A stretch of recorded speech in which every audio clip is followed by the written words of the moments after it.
convivido diretamente ou indiretamente com adolescentes? Talvez você seja mãe, tia, avó ou professora. Eu quero que você deixe aqui nos comentários como que tem sido a convivência com esses adolescentes. A gente sabe que lidar com adolescente não é fácil. Eu tenho 2 filhos, o de 22 e o de 20. E quando eles eram adolescentes, assim, foi um tempo muito difícil para mim aprender a se comunicar com os meus filhos de forma assertiva.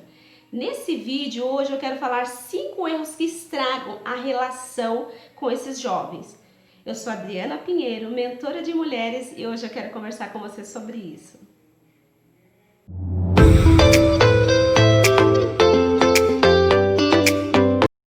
A gente sabe que na fase da infância, a criança ela tem uma facilidade de nos ouvir.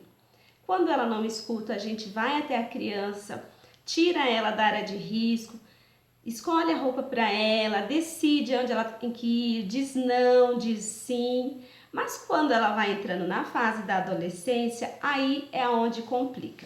Talvez vocês escutem aí no fundo uma música. São os meus sobrinhos, que são os meus vizinhos, e estão aqui do lado, né? Fazendo a atividade que o pai e a mãe deles denominou para eles, que é lavar o cantinho do cachorro. E eles estão lá limpando, eles têm 14 anos e estão com o rádio deles alto, ouvindo. Agora eles deram uma abaixada, mas é assim, eles começam logo cedo, já fazendo o que eles precisam fazer, mas com o rádio ligado.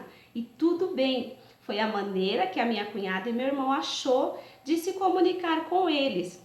Então a gente sabe que há uma grande dificuldade nas famílias, às vezes como mãe, como tia, como vó, como professora, de argumentar com esses jovens. Não é fácil, a gente sabe, eles estão numa fase de saber tudo, de serem os donos da razão, de se acharem os super-heróis, aqueles que vão mudar o mundo. E que bom que eles pensam assim, porque a gente espera que eles se esforçam para mudar o futuro dessa geração do nosso país, né? Então eu vou estar falando aqui 5 erros que podem estar atrapalhando. Eu tô aqui com a minha colinha, vocês vão ver eu olhar um pouquinho para baixo. E o primeiro erro que a gente comete com esses jovens é não ouvi-los.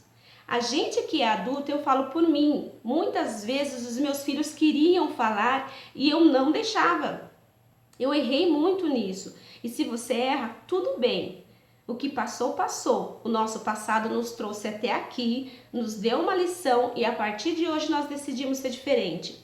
E a gente adulto, nós adultos, temos muita dificuldade de parar para ouvir os nossos adolescentes, para ouvir os jovens. E o primeiro erro que estraga a relação é não ouvi-lo.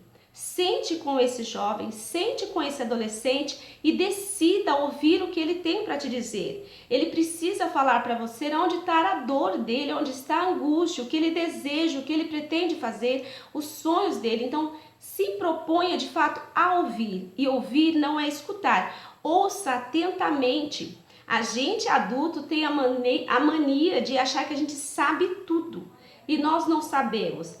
Vamos ouvir os nossos filhos, vamos ouvir os nossos sobrinhos, vamos ouvir os nossos netos, vamos ouvir os nossos alunos, porque se nós não pararmos para ouvir, outros lá fora ouvirão e talvez apoiarão ideias que não é legal para o futuro dele. Então, o primeiro erro, risca aí da sua agenda, é não ouvir.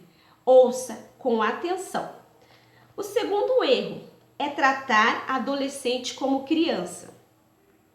Adolescente precisa ter tarefas, eles não podem ficar com a mente assim à vontade, acordar a hora que quer, dormir a hora que quer, ser tratado como bebezinho da mamãe, bebezinho da titia. Não, eles não são mais crianças. Eu estou falando aqui dos meus sobrinhos, eles têm 14 anos e o meu irmão e minha cunhada foi trabalhar e delegou para eles: vocês vão lavar a área onde o cachorro dorme. E eles estão lá lavando o quintal deles, sou vizinha de parede, eu tô ouvindo o rádio deles daqui, eles estão esfregando lá a laje, lavando. Não são mais crianças, eles sabem fazer isso. Então não trate esse adolescente como criança, achando que ele não sabe fazer nada, achando que ele não consegue fazer nada. Não estamos ajudando. Eles não são adultos, mas também não são mais criança. Eles sabem fazer alguma coisa, eles têm capacidades de escolhas. Então, você não pode fazer. Eles não são mais criancinha, não são mais bebezinhos. Eles sabem sim fazer muita coisa e são capazes. potencializa, dá ok, reforça, fala assim, você pode, você consegue, vai dar tudo certo, ok? Terceiro erro é tratar adolescente como adulto. Eles também não são adultos. Eu fiz muito isso com os meus filhos, porque eles vão pegando uma idade e eles ficam às vezes maiores do que a gente. Com 14 anos você olha e você fala até assim, ó, você conversa assim com seus filhos. E comigo foi assim, então eu falava assim, olha o seu tamanho para você estar fazendo isso. Você já sabe, você é grande. Não, eles não são adultos também. Não são crianças, mas não são adultos. Tem horas, há momentos que eles precisam do nosso apoio como adultos, como pai, como mãe, como tia, como avó, como professora. Às vezes eles precisam. O meu filho de 22 anos já é casado, tem a filhinha dele de 3 meses e às vezes ele senta aqui comigo e fala, mãe, como que eu faço isso? Me ajuda. Ele é um homem enorme. Tem a esposa dele e às vezes ele senta para me pedir conselhos e eu preciso reconhecer que apesar de ser um homem casado, ele ainda precisa aprender muita coisa e cabe a mim ter essa orientação para dar para ele. O meu de 20 também, às vezes ele quer fazer alguma coisa, alguma questão no banco, alguma resolução de alguma coisa e ele está em conflito e ele senta comigo e fala, mãe, o que a senhora acha? Então é ouvir, saber que ele não é criança, mas também que eles têm as dificuldades dele. Não é porque eles já têm uma debilidade que a gente vai deixar. Não, eles precisam sentir a nossa segurança. Então, também não são adultos suficientes. Eu ainda paro para ouvir a minha mãezinha de 82 anos. Eu sento com ela e converso, porque às vezes eu me sinto tão menina. Eu falo, mãe, por favor, me ajuda. E ela sempre tem um conselho para me dar. Quarto erro é ficar com dó. Tem mãe, tem pai, tem tia, a avó principalmente, né? Eu falo pela minha mãe.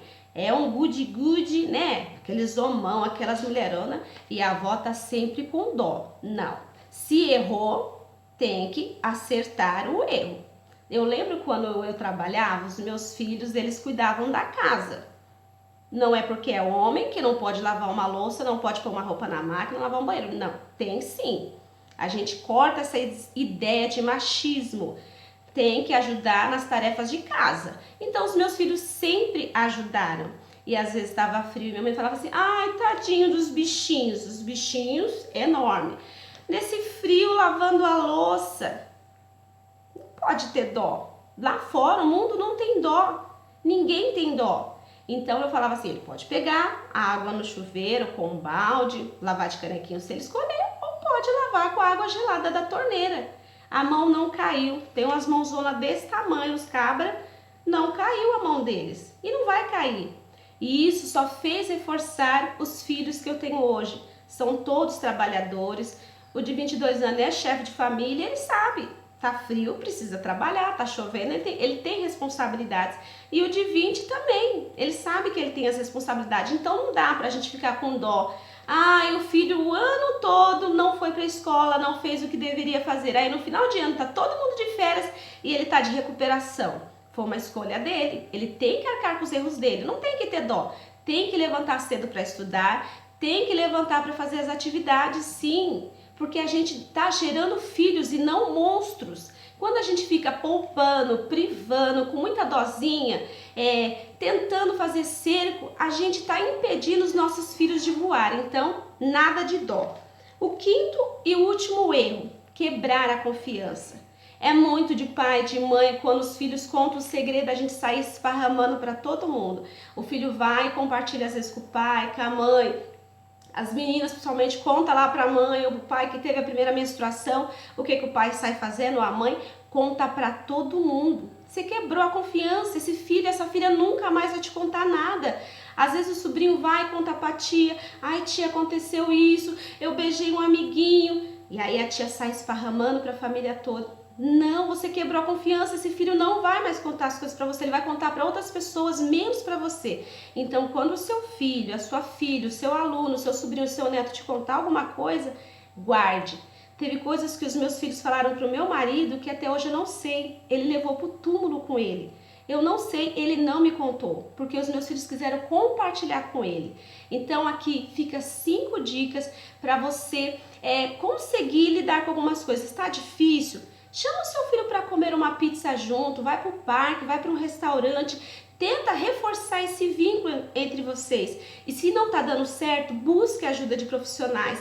Tem pessoas que são estudadas, preparadas para ajudar vocês nessa comunicação. Tudo bem? A gente vai ficar pensando já em possibilidades de outros temas para os próximos vídeos. E se você dá um like, compartilha, curte e se inscreva no nosso canal. Tudo bem?